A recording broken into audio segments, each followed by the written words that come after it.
అనారోగ్యం, ఉద్యోగం, వ్యాపారం అప్పులతో బాధపడుతున్నారా? వెంటనే జేకేఆర్ గురువు గారికి కాల్ చేసి అపాయింట్మెంట్ తీసుకోండి. అందమైన జీవితానికి స్వాగతం. నమస్తే కళ్యాణ్ చక్రవర్తి గారు. సుదీర్ఘ ప్రయాణం చేసిన తర్వాత ఇప్పుడు విడిపోవాలనుకుంటున్నాడండి. కూడా 2 పిల్లలు ఉన్నారు. అంటే లోపల మనసులో ఏదో అనేసుకొని ఏదో ఊహించేసుకొని ఇప్పుడు విడిపోదాం అనుకుంటున్నారు. సో ఇమీడియట్ గా మీతో మాట్లాడించాలనుకున్నాను. నేను నెంబర్ కూడా ఇచ్చారు, మరి కాల్ చేస్తానండి. యూజువల్ గా పెద్ద కారణాలకి దెబ్బలాడుకుని పగలు ప్రతీకారాలు పెంచుకునే దానికంటే కనుక ఈ మధ్యకాలంలో చిన్న చిన్న అంశాల మధ్యన విభేదాలు. అంటే మనకి వినటానికి ఇంత చిన్న రీజన్ కి ఎందుకు విడిపోతున్నారు అనిపిస్తుంది. హలో ప్రసాద్ గారండి? హలో, ఎవరండి? నేను జయానండి, అందమైన జీవితం ప్రోగ్రామ్ నుంచి కాల్ చేస్తున్నాను. మేడం మేడం నమస్తే మేడం. నమస్తే అండి. డాక్టర్ గారికి బ్రీఫ్ గా చెప్పాను. ఫ్రీగా ఉన్నారా? మీతో మాట్లాడొచ్చా? ఎస్ మేడం, ఫ్రీగానే ఉన్నాను మేడం. రైట్ ప్రసాద్ గారు, ఇదిగోండి డాక్టర్ గారు ఉన్నారు, ఒకసారి మాట్లాడండి. సార్ నమస్తే సార్. ప్రసాద్ గారు నమస్తే అండి, చెప్పండి సార్. ప్రసాద్ గారు సార్ నేను కూకట్పల్లిలో ఉంటాను సార్ ప్రస్తుతం. అయితే నేను ఒక ప్రైవేట్ కంపెనీలో వర్క్ చేస్తుంటాను సార్. యాక్చువల్లీ ఒక ఫ్రస్ట్రేషన్ అండ్ ఒక బాధ అన్ని మధ్యలో నలిగిపోతున్నా సార్ ప్రస్తుతం. మా ఆవిడతో కొంచెం నాకు పడట్లేదు సార్. పడట్లేదంటే నాకు బాగా ఒక ఇంట్లో ఉంటున్నాం, ఒక ఇంట్లో గానీ ఏదో ఒక నా శత్రువుని ఇంట్లో పెట్టుకొని తిరుగుతూ ఉంటున్నా అన్న ఒక దానిలో ఉంటున్నాను సార్. అసలు ఎలా అంటే నాకు కొన్ని రోజుల కింద ఒక 3.5 months కింద యాక్సిడెంట్ అయింది సార్. యాక్సిడెంట్ అయింది. ఓకే. ఈ 3.5 months లో నేను యాక్సిడెంట్ అయ్యి మంచాన పడిన తర్వాత నా మీద ఎంత కసి ఉంది అని నాకు అర్థమైపోయింది సార్. కాబట్టి దయచేసి నాకు ఆవిడతో అవ్వట్లేదు సార్, కొంచెం నాకు విడాకులు అవ్వాలి కావాలి సార్. ప్రసాద్ గారు 15 years ఆఫ్ రియాలిటీ లేదంటే డ్రామా, లేదంటే 3 months of reality or drama? డ్రామాతో ప్రేమ చూపించింది. బట్ నేను మంచాన పడిన తర్వాత ఆవిడకున్నటువంటి ఏంటి నా మీద ఎంత పగ ఉంది అని పగ సాధించింది సార్. ఒక మనిషి ఉంటే తప్ప నేను బాత్రూమ్ కూడా వెళ్ళలేని సిచ్యువేషన్. అదేలేండి. నాకు ఖచ్చితంగా ఎవరొకరు ఉంటే గానీ బాత్రూమ్ కి వెళ్ళలేని సిచ్యువేషన్ సార్. కానీ నేను మంచాన పడిన తర్వాత అసలు నన్ను పట్టించుకోకపోవడం, నేను ఏదైనా మాట్లాడితే చిరాకుగా ఏంటి అని చెప్పేసి ఆన్సర్లు ఇవ్వడము, ఒక మనిషి అంటే సైకలాజికల్ గా నన్ను బాగా ఆడేసుకుంది సార్. ఒకటి ప్రసాద్ గారు, ఇక్కడ ఏంటంటే బేసికలీ బహుశా ఈ ఇష్యూ మీరు ఇప్పటికొచ్చి ఎవరితోనే డిస్కస్ చేయలేదేమో కానీ నేను ఒక మాట అంటాను. ఇప్పుడు మా వేదిక వరకు వచ్చిన తర్వాత మీరు పదే పదే విడాకులు అంటే కనుక ఇప్పుడు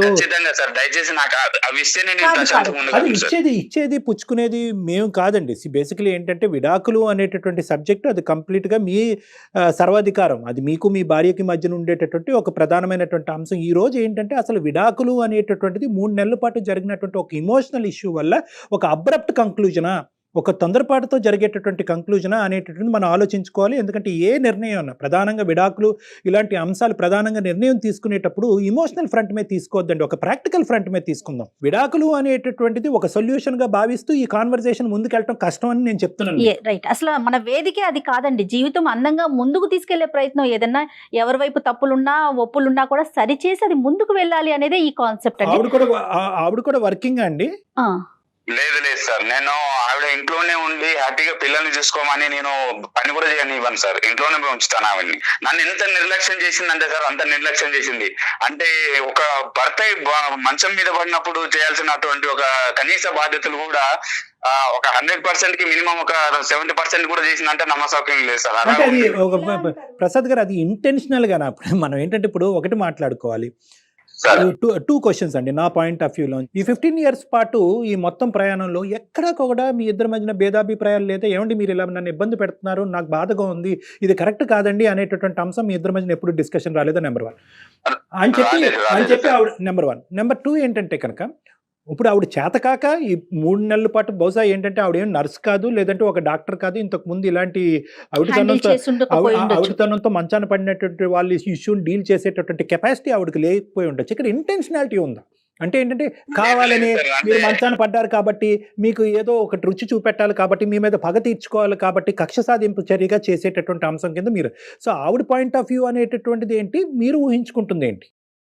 సార్ నేను మంచాన పడిన తర్వాత ఇప్పుడు ఇన్ టైమ్ లో నాకు ఫుడ్ కానీ లేదంటే ఒక టాబ్లెట్స్ కానీ ఆవిడ నేను మంచం మీద పడితే బ్యూటీ పార్లర్కి వెళ్తాం సార్.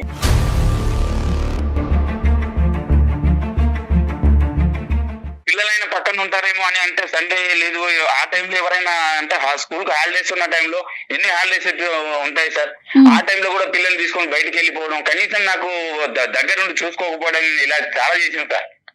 అంటే బాగా కక్ష సాధింపు లాంటిది చాలా చర్యలు చేసింది సార్ నా పైన.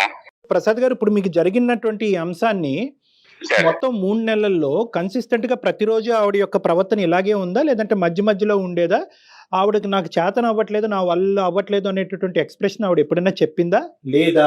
మీ సైడ్ నుంచి ఏంటి ఏంటి అని చెప్పేసి అనడం, లేదంటే ఒక టైప్ ఆఫ్ లుకింగ్స్ ఇవ్వడం, ఇలా చేసేది సార్. అంటే చెప్పుకోలేను సార్, అంటే అంత దుర్భరమైన సిచ్యువేషన్ ఎదురు చూసాను సార్. అంటే ఇప్పటికి నేను అనుభవిస్తున్న సిచ్యువేషన్ ఏంటంటే, నాకు ఈ 3.5 months లో బాగా ఎదురైన ఘట్టాలన్నీ కూడా ఒక శత్రువుని, నీ శత్రువు ఇంట్లోనే ఉండని దేవుడు నాకు ఇలా చేయడం కూడా మంచిదే జరిగిందేమో, ఇన్ని రోజుల నాటకానికి ఒక తెర లేపాడేమో అని నేను ఫీల్ అవుతున్నాను సార్.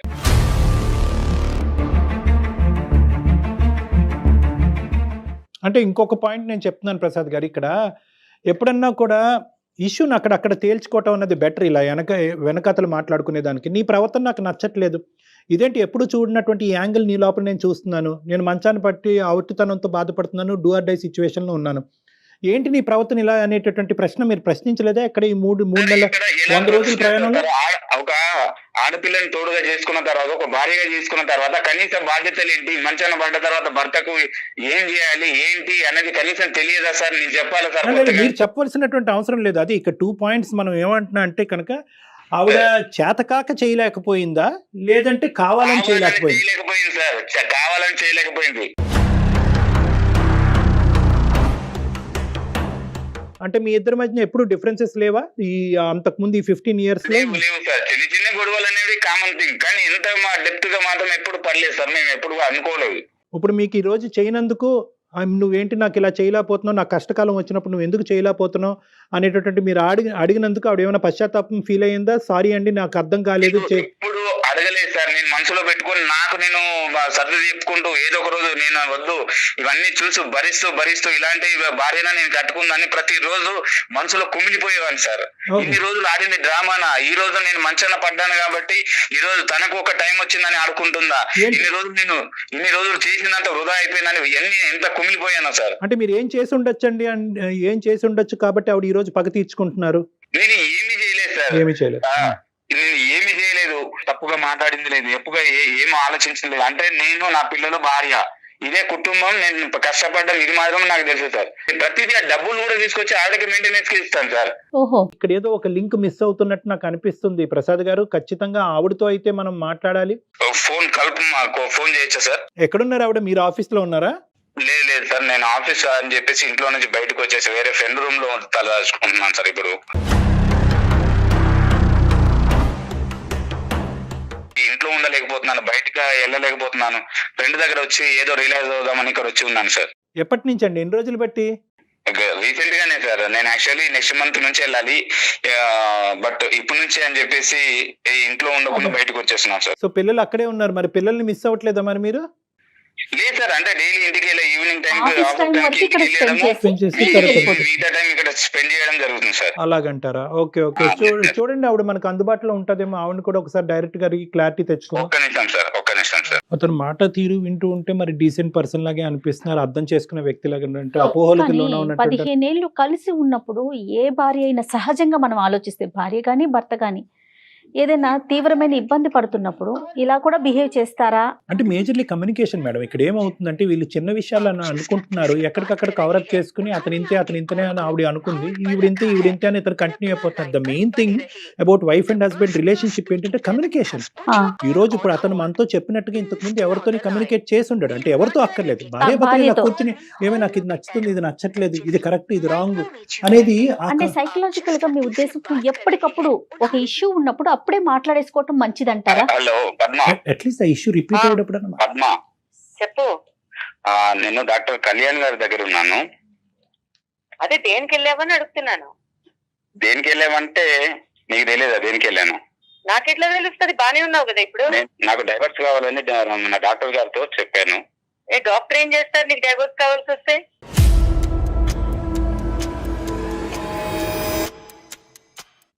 డాక్టర్ గారితో మాట్లాడాను ఒకసారి మీతో ఏ డాక్టర్తో మీతో మాట్లాడారు? కాల్ బాగుంది ఇప్పుడు డాక్టర్ వీడియో దగ్గరికి పద్మ. వెళ్ళాను. పద్మ అలా కాదు పద్మ గారు. ఒక్క నిమిషం అమ్మ. పద్మ పద్మ గారు గారు నమస్తే అమ్మా. నమస్తే అండి. నమస్తే అమ్మ, నా పేరు డాక్టర్ కళ్యాణ్ చక్రవర్తి. నేను మానసిక వైద్య నిపుణుడి, రిలేషన్షిప్ కౌన్సిలర్ని. నాతో పాటు జయ గారు ఉన్నారు.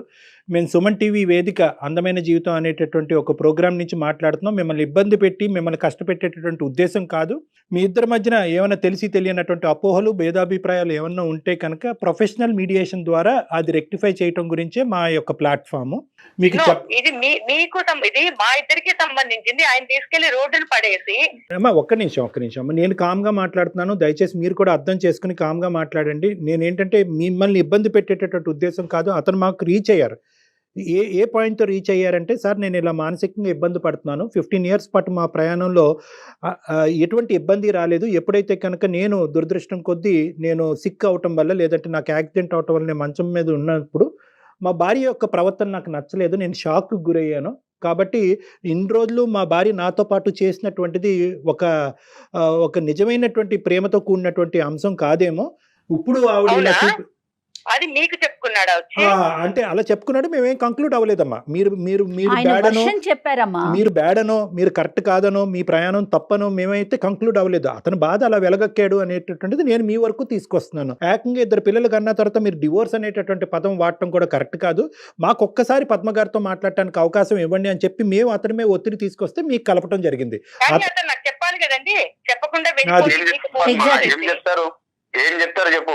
మరి ఏం నువ్వు ఇలా చేస్తావని నువ్వు ఇలా చేస్తావని చెప్పుకొని బాధపడాలా, లేదంటే నువ్వు అర్థం చేసుకోవాలని నీతో ఏడవాలా? ఏం చెప్పాలి చెప్పు. ప్రసాద్ గారు, ఇప్పుడు అలా కాదండి. ఆ ఆర్గ్యుమెంట్ కాదు ప్రసాద్ గారు. ఇక్కడ ఏంటంటే ఆవిడ స్థానంలోంచి ఆవిడ మాట్లాడేటటువంటి మాట కరెక్ట్. ఇప్పుడు ఎందుకంటే మీరు సడన్గా ఇప్పుడు డివోర్స్ అనేటటువంటి అంశం, మీరు మనస్తాపం చెందారు కాబట్టి డివోర్స్ అనేటటువంటి అంశం తీసుకురావటం అన్నది మీ వరకు మీ ఆలోచన శైలికి సబబే, కాదనట్లేదు. కానీ ఈ రోజు ఆవిడని సర్ప్రైజ్ చేశారు కదా. మా యొక్క మీడియేషన్ ఉంది, అందమైన జీవితం నుంచి డాక్టర్ కళ్యాణ్ చక్రవర్తి గారి దగ్గరికి వచ్చాను. మీరు ఎక్కడ వచ్చారు నా దగ్గరికి? మీరు ఫోన్ చేస్తే నేను మీ ఫోన్లో మాట్లాడుతున్నాను. సో ఆవిడ వరకు ఆవిడ సర్ప్రైజ్ అవటం, ఆవిడ వరకు ఇనీషియల్గా అలా రియాక్ట్ అవటం అన్నది మనం యాక్సెప్ట్ చేద్దాం. ఫస్ట్ మనకు కావాల్సింది ఏంటంటే, అమ్మ సారీ అమ్మ, అతని తరపున నేనే సారీ చెప్తున్నాను, మీకు ఇలా సర్ప్రైజ్. అతను బిహేవియర్ అంత మీరు సారీ చెప్పడం ఎందుకండి? ఈ షాకులు నాకు 15 సంవత్సరాల నుంచి అలవాటేలేండి.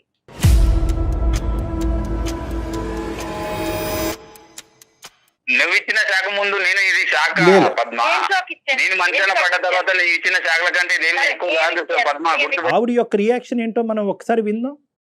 Okay sir. ఇప్పుడు 3 నెలలు మంచం మీద పడున్నప్పుడు ఖాళీగా ఏం చేయాలో తెలియక గొయ్యి తవ్వుకున్నాడు అంతే. ఇప్పుడు బేసిక్ గా అతనికి కావాల్సింది డివోర్స్, ఎందుకంటే ఇప్పుడు నడుస్తున్నాడు కదా.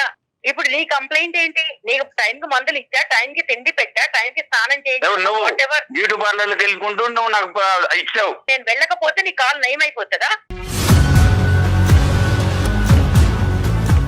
నాకు ఒక 2 things కావాలి. ఒకటి ఏంటంటే, ఈ 3 నెలల పాటు అతనికి కావాల్సినటువంటి సదుపాయాలు, అతనికి కావాల్సినటువంటి అవసరాల్లో మీరు కావాలనే, అతని అభిప్రాయం కావాలనే మీరు నిర్లక్ష్యం వహించారు, అతను ఇబ్బంది పెట్టాలనేటటువంటి ఉద్దేశంతోనే మీరు ముందుకెళ్ళారు.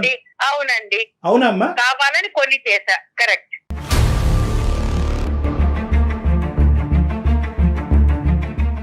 అట్లీస్ట్ ఇప్పటికైనా జ్ఞానోదయం అర్థమైన డాక్టర్ గారు వినండి.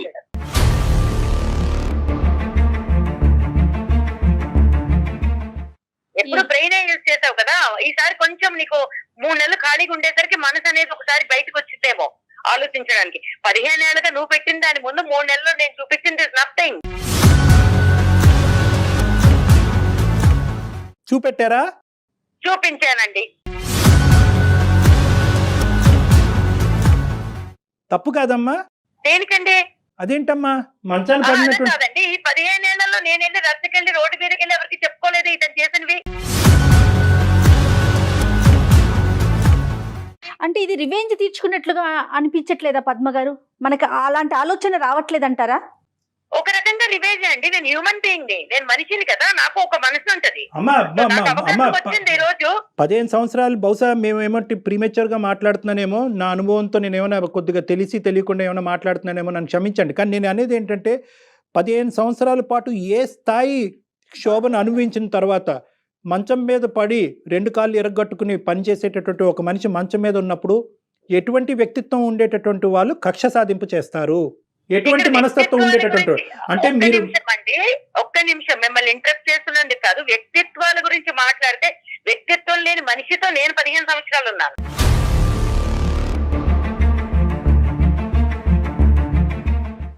తన గురించి తప్ప ఇంకేం అక్కర్లేదు. ఇంట్లో నేను ఉద్యోగం చేస్తానన్నప్పుడు ఉద్యోగం చేయక్కర్లేదు అన్నాడు. దానికి అతను ఇచ్చిన రీజన్ ఏంటి? లేదు నువ్వు ఇంట్లో ఉండాలి చక్కగా, అలా ఉంటే నువ్వు హ్యాపీగా ఉంటావు. బట్ నాకు కూడా కొన్ని ఉంటాయి కదా, నేను చదువుకున్నాను, ఏదో ఉద్యోగం చేద్దాం అనుకున్నాను, ఇంటికి ఫైనాన్షియల్ గా కొంత సపోర్ట్ వస్తుంది అనుకున్నాను. ఓకే, ఫస్ట్ లో అయితే పెళ్ళైన కొత్తలో నేను నమ్మా ఈ డ్రామా మాటలన్నీ అవునేమో నిజమేమో నెత్తిన పెట్టుకుని చూసేసుకుంటాడు అని. తర్వాత ఓకే పిల్లల తర్వాత అదే లోకం, వంట చేయడము, సాయంత్రం వచ్చేసరికి లేకపోతే సండే మండే లేదా వీకెండ్స్ ఫెస్టివల్స్ వస్తే ఆయన గారు ఫ్రెండ్స్ ఇళ్ళకి వెళ్ళో లేకపోతే ఫ్రెండ్స్ తీసుకుని వచ్చి సడన్ షాకులు ఎట్లా ఉంటాయంటే ఇప్పుడు ఒక 5 వస్తారు భోజనాలకి, ఇంట్లో ఏమి ఉన్నాయి లేవు, వండగలదా లేదా, బతికిందా చచ్చిందా చస్తుందా ఇవేం చూసుకోకర్లేదు.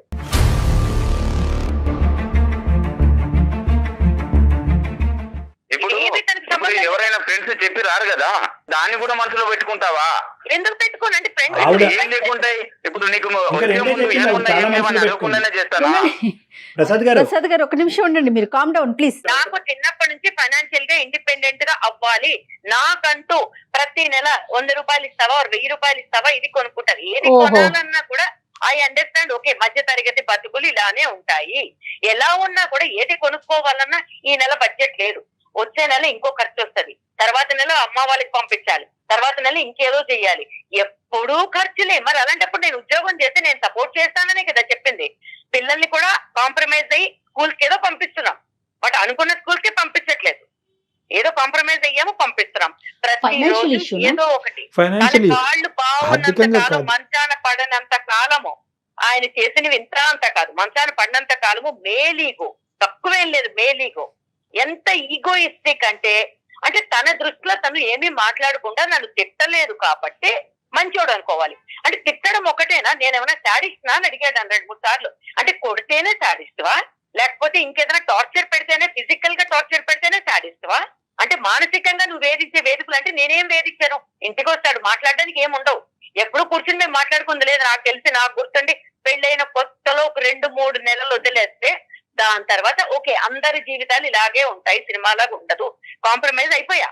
కాంప్రమైజ్ అయిన తర్వాత కూడా చిన్న చిన్న వాటికి కూడా ఏదైనా కావాలంటే ఎక్కడికైనా వెళ్దామా డబ్బులు ముందుకు వస్తాయి, ఏదైనా కొనుక్కుందామా డబ్బులే ముందు వస్తాయి. ప్రతి దానికి నీకు డబ్బులు అంత ప్రాబ్లం అయినప్పుడు నన్ను ఉద్యోగం చేయకూడదని ఎందుకు తొక్కేసావు నువ్వు?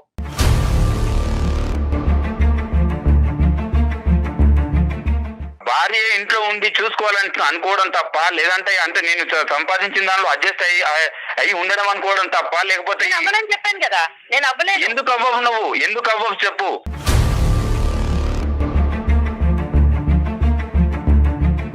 నువ్వు ఉద్యోగం చేసేవన్నీ నువ్వు అన్ని సక్సెస్ అయినట్ట, నువ్వు ఇంట్లో కూర్చొని పిల్లల్ని చూసుకుంటే సక్సెస్ అయినట్టు కాదా? మనసులో ఏదో పెట్టుకొని ఏదో చెప్తుంది, ఏదో చేస్తుంది. నాకైతే అవ్వదు. నీతో పడి ఉండక్కర్లేదు, ఎప్పుడో డివోర్స్ ఇచ్చి పిల్లల్ని తీసుకుని వెళ్ళిపోదును.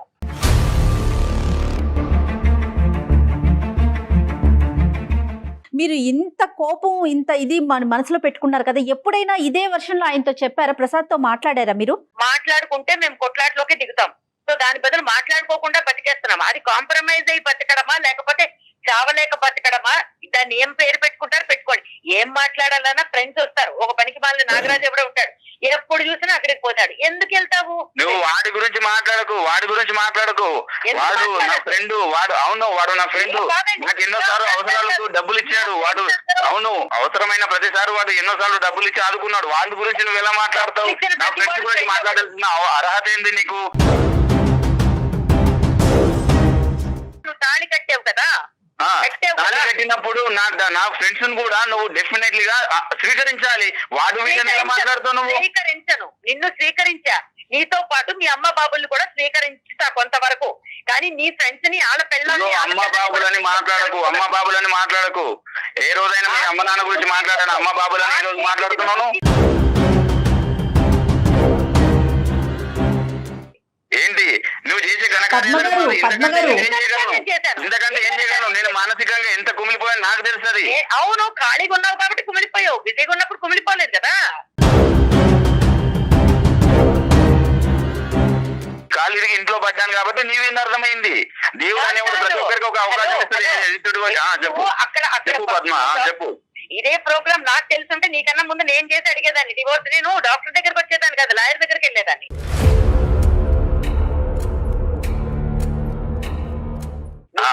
ఇలాంటి వాడివి అని తెలుసుంటే, అంటే ఇంత విషం నింపుకున్నావు, ఇప్పుడు అవసరం తీరిపోయాక పిల్లల్ని రోడ్డుకు పడేస్తావని తెలుసుంటే 15 ఏళ్ళు నీతో కాంప్రమైజ్ అయ్యి బతికి నా జీవితం నేను నాశనం చేసుకునేదాన్ని కాదు.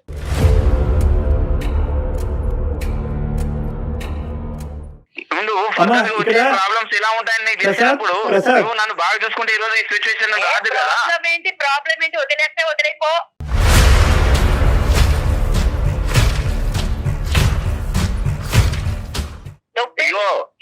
సార్ నాకు వద్దు సార్ ఈవిడ ఇంతే మారదు.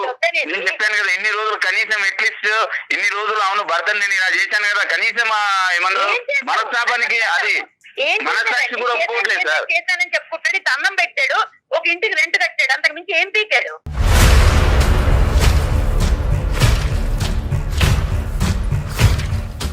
మీ డెఫినేషన్ ఎలా ఉంది అంటే కనుక బహుశా అతని మనసు వరకు అతనికి అర్థం కాలేదు. మీ డెఫినేషన్ ఏం చెప్తున్నారు? నాకు ఫ్రీడమ్ ఉందా, నాకు స్వేచ్ఛ ఉందా, నీ ఫ్రెండ్స్ కి ఇచ్చేటటువంటి ఇంపార్టెన్స్ భారీగా నాకు ఇస్తున్నావా? అవును, నన్ను ఫైనాన్షియల్ గా స్టాండర్డ్ గా లేను, ఉన్నదాను అడ్జస్ట్ అవ్వాలని చెప్తాను, అదే తప్ప అండి. తప్పే. ఇక్కడ ఒక ప్రధానమైనటువంటి ఇష్యూ ఏంటంటే ఇవన్నీ ఆవిడ మనసులో దాచిపెట్టుకుని ఒక అవకాశం దొరికిన తర్వాత 3 నెలల పాటు మీరు మంచం మీద పడినప్పుడు ఆవిడ కక్ష సాధింపు చర్యగా ఇది ఒక బంగారు అవకాశంగా తనకు వచ్చింది, మీకు బుద్ధి చెప్పడానికి ఇంతకు మించినటువంటి అవకాశం లేదు అనేటటువంటి విధంగా ఆవిడ ఆలోచన శైలి అంత క్రికెట్గా ఎలా మారిపోయింది అనేటటువంటిది ఇక్కడ ముఖ్యమైనటువంటి అంశం. ఎందుకంటే ఈ మనిషి నీకేమీ చేయలేదు, భయంకరంగా హింస పెట్టాడు, పగలనక రాత్రనక కొట్టాడు, తిట్టాడు, ఆర్థికంగా ఇబ్బంది పెట్టాడు, పిల్లల్ని చదివించడానికి డబ్బులు ఇవ్వలేదు, మిమ్మల్ని బయటకు వెళ్ళడానికి స్వేచ్ఛనివ్వలేదు, ఇన్ని రకాలుగా హింస పెట్టినా కూడా ఒక మానవతా దృక్పథంతో ఒక మనిషి మంచం పడినప్పుడు సేవ చేయవలసినటువంటి భార్యే కాదు, ఒక ఎవరైనా కూడా అతని పక్కన ఎవరున్నా కూడా సేవ చేస్తారు. కానీ దాన్నే ఒక పిలుచుకోవచ్చు కదండి, వాళ్ళకి బాగా ఏ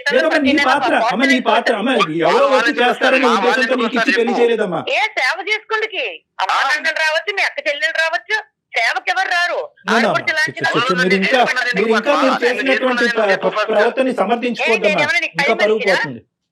ఒక్క నిమిషం పద్మ గారు, పని మనిషి అని అట్లా అనుకుంటే ఎట్లా పద్మ గారు? పెళ్ళై 15 సంవత్సరాలు ఇద్దరు కలిసి ప్రయాణం చేశారు, ఎందుకు పెళ్లి చేసుకున్నానని అడుగుతున్నాడు. మరి ఇంతవరకు డాక్టర్ గారు చెప్పారు కదా, ఆయన ఇవ్వాల్సినవన్నీ ఇచ్చాడు, ఆయన ప్రకారం ఆయన చాలా సంతృప్తికరమైన లైఫ్ లీడ్ చేశాడు. అంటే పెళ్లి చేసుకుంటే పెళ్ళడానికి బట్టలు, ఒక ఇల్లు, అది బాధ్యత కదా అతండి. ఏంటంటే ఇది ఇస్తే సరిపోతుంది అనేటటువంటి వర్జన్ లో ప్రసాద్ గారు ఇప్పుడు వచ్చి అతను కనువిప్పు కలగలేదు. నేను చెప్పాను కదా, నేను సరిపోతాను ఎన్నిసార్లు చెప్పాను, నేను ఉద్యోగం చేస్తాను, మన ఫైనాన్షియల్ స్టేటస్ బాగుంది. ఇష్టం లేదు పద్మ, నాకు ఇష్టం లేదు. మీరు ఒక పాయింట్ ఏంటంటే ఆవిడ 15 years పాటు ఒక ట్రామాకు గురైంది, ఓకే ఇప్పటికైనా యాక్సెప్ట్ చేయండి. ఇప్పుడు ఆవిడ ఒక ట్రామాకు గురైంది, ఏంటి ఆ ట్రామా అంటే కనుక ఆర్థికంగా సరిపోయినటువంటి జీవితాలతో సంసారం నడుపుతున్నారు. ఇప్పుడు ఏంటంటే ఆవిడ పని చేసేటటువంటి కెపాసిటీ, సంపాదించేటటువంటి కెపాసిటీ ఉన్నా కూడా నువ్వు కాలు కిందన పెట్టడానికి అని చెప్పి మీరేదో త్యాగమూర్తిలాగా ఆవిడని బయటకు పంపించకుండా ఉన్న దాంతోనే సరిపెట్టుకుని అనేటటువంటి ఒక బందికానాలో ఆవిడని ఇది చేశారనేది ఆవిడ అభిప్రాయం. మీకు ఇష్టం లేకపోవటం ఏంటి?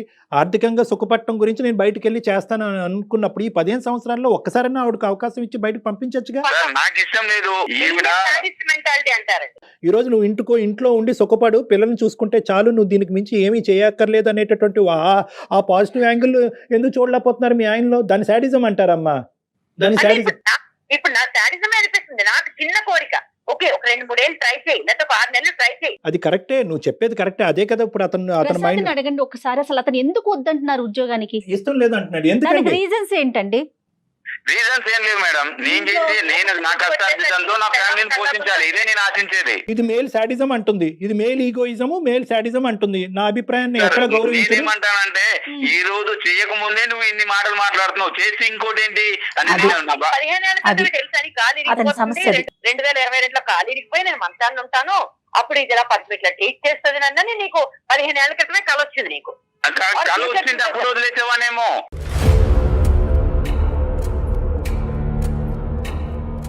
ఇంట్లో కూర్చుంటేనే ఇలా మాట్లాడుతుంది, బయటకు వెళ్తే ఈవిడ కొమ్ములు వచ్చి ఇంకెలా మాట్లాడుతా అంటే ఒక ఆడదాన్ని ఇలాగే ఉండాలి, ఈ పరిధుల మధ్యనే ఉండాలి, ఇలాగే మాట్లాడాలి, ఇలాగే వ్యవహరించాలి అనేటటువంటి గీతలు మీరు ఆల్రెడీ మెంటల్లీ మీరు ముందే గీసుకున్నారు. లేదు లేదు సార్, లేదు సార్, ఇప్పుడు మాట్లాడిన మాటని బట్టి నేను నేను ఇప్పుడు వరకు ఏమనుకుంటున్నానంటే, అరే అబ్బా ప్రసాద్ భార్యను సుఖపెట్టేస్తున్నాడు, ఇంట్లో ఒక కాళ్ళు నేల మీద మోపకుండా అబ్బాయి ఎంత పువ్వుల్లో పెట్టుకుని భార్యను చూసుకుంటున్నాడు అని నేను అనుకున్నాను. ఇప్పుడు అలా లేదు యాంగిల్. బయటకు వెళ్తే నీకు 2 కొమ్ములు వస్తాయి, నన్ను డామినేట్ చేస్తావు, లేదా నా వాల్యూ పోతుంది అన్నట్టు మాట్లాడుతున్నాను మీరు.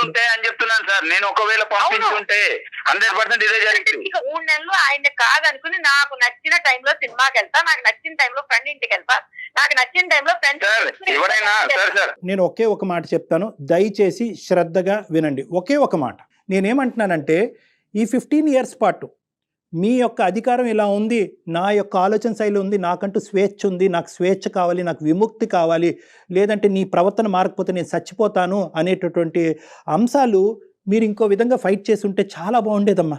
బయటికి వెళ్ళి బతకచ్చు, పిల్లలతో బతకచ్చు, ఉద్యోగం చేసుకోవచ్చు, నా అభిప్రాయం ఇది, నా ఆలోచన ఇది, నేను ఇలా ఉండగలను అని చెప్పి అతనికి ఇంకో విధంగా బుద్ధి చెప్పచ్చు. కానీ ఒక మనిషి మంచం మీద పడిన తర్వాత ఒక శాడిస్టిక్ మెంటాలిటీతో, ఒక ఇన్హ్యూమన్గా అరే నీకు మంచి శాస్త్రే జరిగింది, ఇప్పుడు పెళ్ళం అంటే నీకేం తెలుస్తుంది అనేటటువంటి అభిప్రాయంతో మీ క్యారెక్టర్ని మీరు అసాసినేట్ చేసుకున్నారు చూడండి, అది నాకు బాధగా ఉంది. పొరపాటు పడుతున్నారండి. మనిషిలోనైనా శాడిజం అనేది బయటపడేది శాడిస్టులతో బతికితేనే. నేను ఏదైతే మాట్లాడుతున్నాను ఇక్కడో దీనికి సంబంధించినటువంటి అవుట్లైన్ మీ ఇద్దరికి అర్థమైంది. కానీ ఈరోజు ఇద్దరు ఏంటంటే వెనక్కి తగ్గేటటువంటి ఆలోచన లేదు, గెలుపు బాటనే వెళ్ళాలి. ఈరోజు మనం ఇక్కడ కాంప్రమైజ్ అయిపోతే కనుక ఇంక జీవితాంతం కాంప్రమైజ్ అయిపోవాలనేటటువంటి ఉద్దేశంతో ఆవిడ వాదన ఆవిడ వినిపిస్తుంది, మీ వాదన మీరు వినిపిస్తారు. ఇద్దరు కూడా మీ పిల్లల గురించి ఎవరు ఆలోచించట్లేదు. మీరిద్దరు కాదండి, నలుగురు ఆ విషయాన్ని మర్చిపోతున్నారు. ఇద్దరు కూడా మీ పిల్లల గురించి ఆలోచించట్లేదు. నలుగురు ముగ్గురు అవుతాం.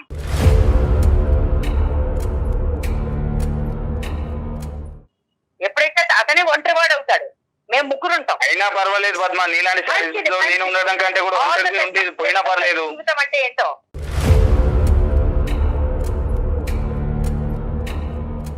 నాకు కూడా అమ్మయ్య దీంట్లోంచి అమ్మయ్య ఆ అమ్మయ్య జీవితాంతం ఉండదమ్మా. నలుగురు ముగ్గురు అవటం అనేది సులభమేమో కానీ ఆ ముగ్గురు ప్రయాణం చేయటం అనేది చాలా కష్టము. నలుగురులోంచి ఒక్కడే వెళ్ళిపోతాడు కదా, తనకే తెలిసి వస్తుంది. అతనికి తెలిసి వస్తుందో మీకు తెలిసి వస్తుందో కాలం నిర్ణయిస్తుంది. కానీ ఇలాంటి అంశాలు నా దగ్గర శతకోటి ఉన్నాయి. మీరేదో ఈ రోజు ఇందులోంచి బయటపడితే నేను సుఖ జీవితం అనిపిస్తున్నానని అనుకుంటారు. కానీ అదే ప్రశ్న రేపొద్దున మీరు పిల్లల్ని అడిగినప్పుడు మీ పిల్లలు మిమ్మల్ని అడిగినప్పుడు మీ తల ఎక్కడ పెట్టుకోవాలో మీకు తెలియదు. అమ్మ నాన్నని ఏ కారణం చేత వదిలేసావు? మానసిక ప్రశాంతత ముఖ్యం నాకు. మీకు ముఖ్యం. కానీ తండ్రి లేనటువంటి పిల్లలు మానసిక ప్రశాంతతతో ఉంటారా అనేటటువంటి ప్రశ్నకి ఈ రోజు మీరు మాట్లాడేటటువంటి తీరులో మీకు సమాధానం దొరకదు. కాలం నిర్ణయిస్తుంది. తండ్రి ఒక్కడే ఉంటే సరిపోదండి. తండ్రి ఒక్కడే కదా, తండ్రితో పాటు భర్త రోల్ కూడా చేయగలగాలి.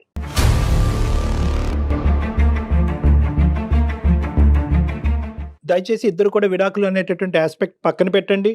మీరిద్దరు కలిసి నా దగ్గరికి రండి ఒక్కసారి. ఎందుకంటే ఇది అంత చిన్న అంశం ఏం కాదు. దయచేసి నాకు మాత్రం ఇలాంటి ఏమంటారు ఒక చెర నుంచి బయటకు విడిపిస్తారని నాకు వద్దు సార్. ఈవిడ మాత్రం వద్దు, నాకు విడాకులే కావాలి. నేను బతికేదేంటండి? చెర అనుకునే మనిషితో అసలు బతకాలన్న ఆలోచనే దరిద్రంగా ఉంది.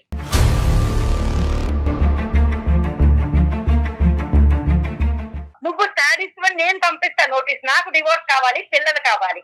నువ్వు ఎక్కడ ఏడుస్తావో, నాగరాజు గారి దగ్గర పోతావో, 10 మంది ఫ్రెండ్స్, సొసైటీలో స్థానం పోయిన తర్వాత ఫ్యామిలీ లేకుండా నీకు తెలుస్తుంది. నువ్వు లేకపోతేనే ప్రశాంతంగా ఉంటాను డెఫినెట్లీగా. హలో కట్ అయిపోయినట్టుందండి, ఆవిడ పెట్టేశారండి ప్రసాద్ గారు. ఇది సార్ ఇలా ఉంటుంది సార్. అంటే ఇంత అంటే ప్రతి దానికి నేనే చెడ్డోని అని, లేదంటే ఇంత చూసుకున్నా కూడా నేను చెడ్డోని అనే చూపిస్తుంది సార్. చూసుకుంటున్నానని మీరు అనుకుంటున్నారండి, ఆవిడ అనుకోవాలి కదా. మీకు మీరే అనుకుంటే ఎట్లా? ప్రసాద్ గారు ఒక్క పాయింట్ ఆవిడ వెళ్ళిపోయింది లేండి. కానీ పిక్చర్ లోంచి బహుశా ఏంటంటే విడివిడిగా మీ ఇద్దరితో సపరేట్ గా మాట్లాడుంటే ఇష్యూ ఇంకో విధంగా ఉండేది. ఆవిడ ఏదో మిస్ అయ్యింది ఈ మొత్తం ప్రయాణంలో అన్నది ఇప్పటికైనా మీకు కనువిప్పు కలగాలి. ఏదో మిస్ అయింది, మీరు అన్ని చేశారు, చేయలేదని అనట్లేదు, కానీ ఏదో మిస్ అయింది. ఒక ప్యాచ్ వర్క్ అనేది ఉంది. ఆ ప్యాచ్ వర్క్ రియలైజ్ అవ్వాల్సినటువంటి అవసరం ఈ కుటుంబాన్ని. దయచేసి మీరు డివోర్స్ అని అడగండి. మీరు అడుగుతున్నారు, ఆవిడ అడుగుతున్నారు, కానీ ఇది ఆ సందర్భం. ఈ డివోర్స్ అనేటటువంటి ఆస్పెక్ట్ అసలు మీ ఇద్దరి మధ్యన ఇష్యూయే కాదు నాకు అనిపిస్తుంది. ఇప్పుడు మీకు కావాల్సింది ఏంటంటే ఒకటే, నువ్వు ఉద్యోగం చేసుకుంటావా, గో హెడ్. నీ జీవితం నువ్వు బతకాలి అని అనుకుంటున్నావా, గో హెడ్. నీకు స్వేచ్ఛాయుతమైనటువంటి వాతావరణం కావాలా, గో హెడ్. నీకు నచ్చినటువంటి మనుషులు ఇంట్లోకి రాకూడదా, ఓకే. ఈ కొన్ని స్టెప్స్ ఇవి బేసిక్ స్టెప్స్. ఈ స్టెప్స్ దిగటం వల్ల, ఈ ఫిక్సేషన్స్ మార్చుకోవటం వల్ల మన జీవితాలు ఏం నాశనం అయిపోవండి. విడిగా ఉండి డివోర్స్ అయిపోయి పిల్లలు ఒక దిక్కు మీరు ఒక దిక్కు ఉంటే కనుక అప్పుడు జీవితం నాశనం అవుతుంది. సార్ అప్పుడు అసలు సిసలైనటువంటి కష్టాలు. పర్సనల్ గా కూడా ప్రసాద్ గారు ఒకసారి బయటికి వెళ్తే బయటకు ఉండే కష్ట నష్టాలు తనకు కూడా తెలుస్తాయి. ఉద్యోగం అనుకోగానే చేయటం అంత ఈజీ అంటారా? పోనీ చేసింది అనుకోండి, మీ కుటుంబానికే కదా ఆసరా అవుతుంది అది. ఆవిడ బయటికి వెళ్ళి కష్టపడుతుంది, ఇబ్బంది పడుతుంది అనేటటువంటి అంశం కాదు ప్రసాద్ గారు. ఈ రోజు ఆ అమ్మాయి 15 సంవత్సరాలు బట్టి ఒక చిన్నపాటి కోరిక కోరుకుంటుంది. చాలా ఇళ్లలో ఇది చాలా చిన్నపాటి కోరిక. అవునవును. ఎక్కడైనా మీరు స్వింగ్ అయ్యారా? ఎక్కడైనా మీరు ఒక్కసారైనా ఫ్లెక్సిబుల్ ఇచ్చారా? ఒక అవకాశం ఇద్దామని ఇచ్చారా? ఓకే, ఫైనల్గా నేను చెప్పేది ఒకటి ఏంటంటే, మీరు మాకు ఆవిడ నెంబర్ కూడా ఇవ్వండి. తర్వాత ఒకసారి ఆవిడ నెంబర్ ఇవ్వండి. నేను ప్రత్యక్షంగా ఆవిడకి ఫోన్ చేసి, ప్రత్యేకంగా ఆవిడకి ఫోన్ చేసి నా సెషన్స్కి రండి, నా కౌన్సిలింగ్కి రండి అని ఇన్వైట్ చేస్తాను. మీరు లీగల్ కౌన్సిలింగ్కి వెళ్ళవలసినటువంటి అవసరం లేదు, నా కౌన్సిలింగ్కి రండి. మనం ఒక సానుకూలమైనటువంటి వాతావరణంలో విడివిడిగా మీరు ఆవిడ నాతో మాట్లాడిదిరి కానీ, కలిపి కూడా మాట్లాడిదిరి కానీ, ఈ ఇష్యూని ఒక కొలిక్కి తీసుకొద్దాం. అప్పటి వరకు ఈ డివోర్స్ అనేటటువంటి ఆస్పెక్ట్ తీసి పక్కన పెట్టండి. తీసేయండి. Okay sir. పిల్లలు సర్వనాశనం అయిపోతారు చెప్తున్నా. మిమ్మల్ని నమ్ముకుని వచ్చిన ఒక ఆడ మనిషికి తినటానికి తిండి, కట్టుకోవటానికి చీర, బట్టలు, లేకపోతే 2 పిల్లలు, అది కాదండి. సంతోషంగా ఉండాలి. ఆ సంతోషం ఎక్కడ మిస్ అవుతుందో ఆ పాయింట్ని మాత్రం ఒక్కసారి చూడండి. ఈ 15 ఇయర్స్ పాటు ప్రసాద్ అనేటటువంటి వ్యక్తి ఈ జీవితంలో ఏం చేశాడు అనేది కాకుండా ఏం చేయలేకపోయాడు అనే అంశంలో మీరు చూడగలిగితే కనుక ఇష్యూ రిజాల్వ్ అయిపోతుంది. మీరు మాట్లాడతామన్నారు కదా సార్, తప్పకుండా. నెంబర్ షేర్ చేయండి. మీ నెంబర్ కూడా నేను కాల్ చేస్తాను. మా మేనేజర్ మీకు ఇద్దరికి కాల్ చేసి ఒక పలానా టైంలో డాక్టర్ గారు ఫ్రీగా ఉన్నారు రండి అంటారు. మీ ఇద్దరు వచ్చి నాతో మాట్లాడారు. రైట్ ప్రసాద్ గారు. Thank you so much madam. Thank you Kalyan గారు. Thank you. నమస్తే.